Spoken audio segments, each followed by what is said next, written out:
Alright, so check this out right here. Hotfix 1.05 is now live on Xbox and PlayStation systems, and PC version will be following shortly. We're going to go over all of the changes to this fairly large update. It's going to be roughly about 18 gigabytes once again, and there's some significant changes here as well. So it's good to see CD Projekt Red is taking the steps to address the issues with this game. So yeah, we're going to go over those changes right now. Welcome back, Open World Games here, and let's dive in, starting with the gameplay changes. It says, improved the reaction times of NPCs taking cover, corrected the number of shots needed to kill civilians from a distance while in combat. Furthermore, it says we've got performance and stability fixes as well, including multiple stability improvements, as well as crash fixes. Now, miscellaneous, it says off-screen explosions make noise now. Okay, so at least that's been fixed. It says visual fixes. Fix an issue with Dalamain's image displayed on top of the current caller during phone calls. V's mouth doesn't stay open after entering the space lock in Where Is My Mind?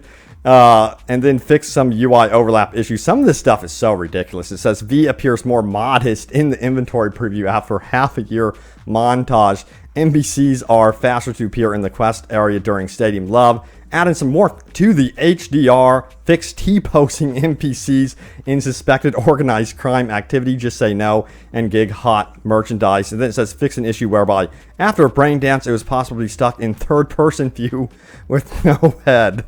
It says silencer icons are no longer displayed with no image in the inventory. I can't believe some of these bugs. My God.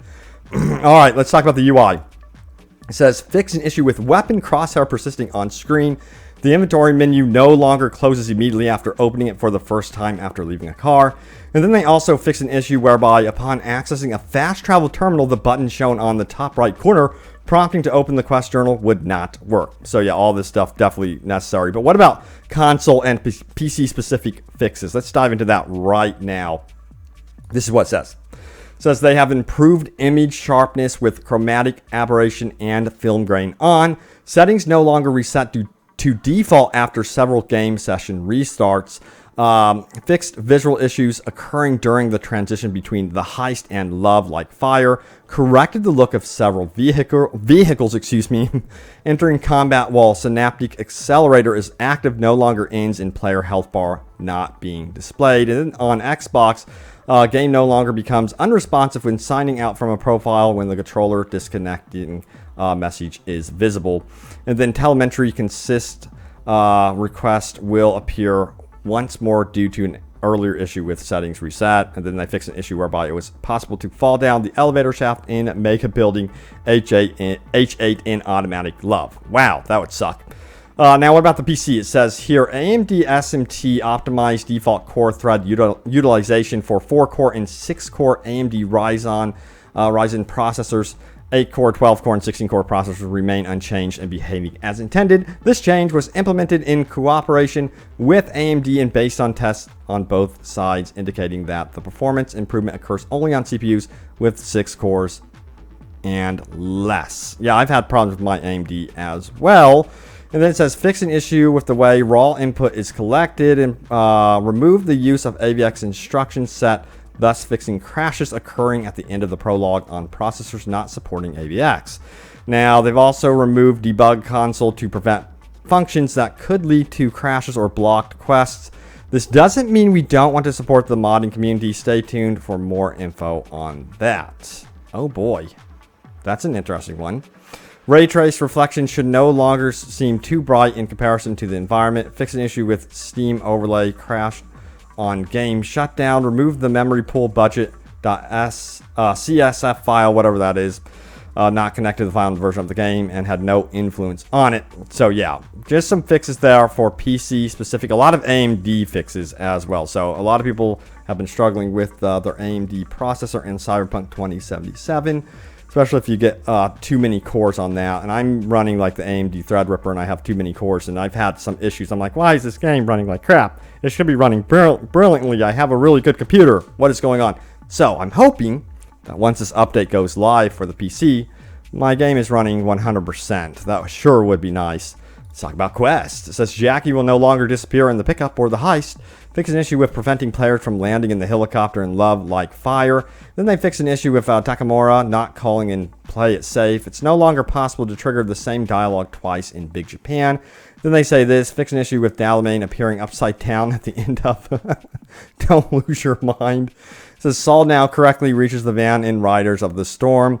Fast traveling before the encounter with Tiger Claws no longer breaks progression in I Fought the Law. Fix an issue blocking progress in Ghost Town if an autosave made upon Raph and Shiv's arrival was loaded.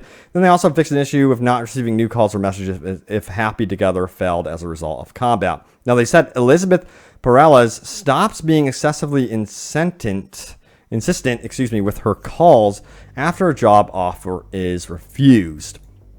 So yeah, just some quest fixes with characters and things like that. Furthermore, it says the scene with Misty and Jackie now starts properly after leaving Victor's clinic.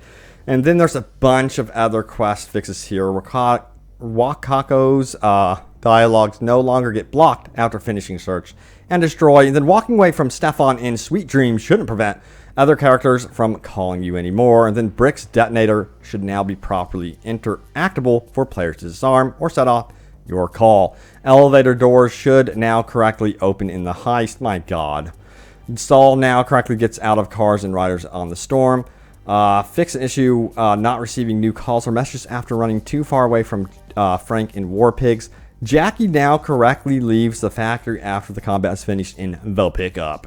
Fix an issue with Militech reinforcements not spawning if driving through the gate too fast in Forward to Death. There's a lot of fixes here related to story quests. You could see this game needed a little more time in the oven for sure. So they fixed a lot more issues here with other missions as well, including the Militech.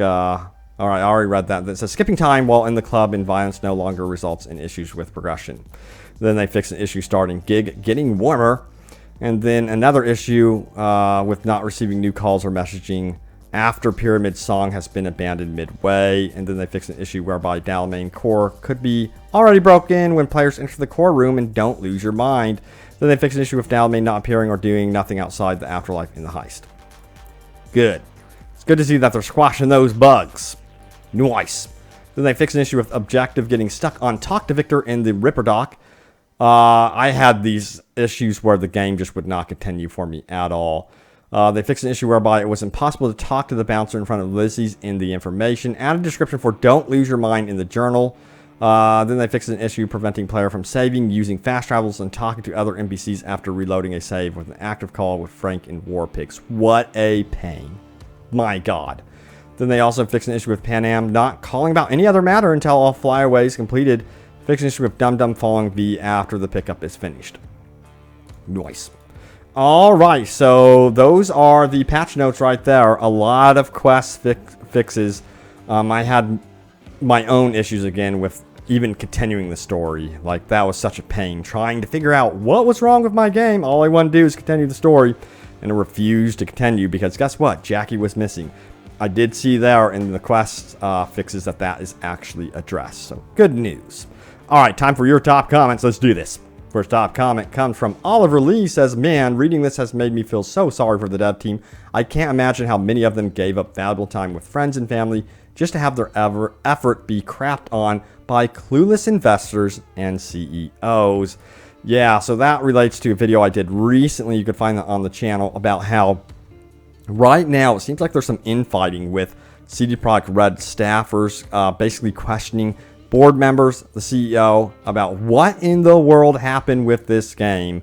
Why did you basically lie to the public about the state of the game and stuff like that? So that's going on right now. And the biggest worry is, can CD Projekt Red not break up? You know, can the band stay together? So that's the big concern. R. Quentin says, I have a feeling that a few directors and management will be fired before long. It will be the only chance developers might regain faith in the company. After all this time, I doubt they want to feel like they wasted 8 years of their life. So either management goes or they go. That's definitely interesting. I think, yeah, there's so many theories on how that can go down, but it would have to be decided by, I think, a majority board ruling or something like that. Brandon T said, I'd be pissed if I worked so hard on a project and then your boss released it too early and your hard work gets trashed on. Yeah, Absolutely. Can you imagine? I mean, fans are really upset, but can you imagine being a developer that poured your heart and soul into this game? That would be awful. Jackal says, I'm loving this game so far. I've already got 2 other characters planned for additional playthroughs. I really hope that the drama, doesn't kill the future of this game. The potential for this thing is too immense. Totally agree. Hopefully they can pull it together. I don't know. They might, since they are temporarily holding the game, I guess you would say, from release on, PlayStation. Maybe that's going to happen on Xbox. We'll see. Maybe this will turn into a No Man's Sky situation where they have to regroup. And then they have to release like a definitive edition. So we'll see. I'll keep you updated on that one. They could end up, releasing that. And then, with like the DLC package altogether. That is probably a good guess there in my opinion. We'll see. But stay tuned for more Cyberpunk 2077 news updates. Hope you guys enjoyed the video. And I will see you all next time. Take care.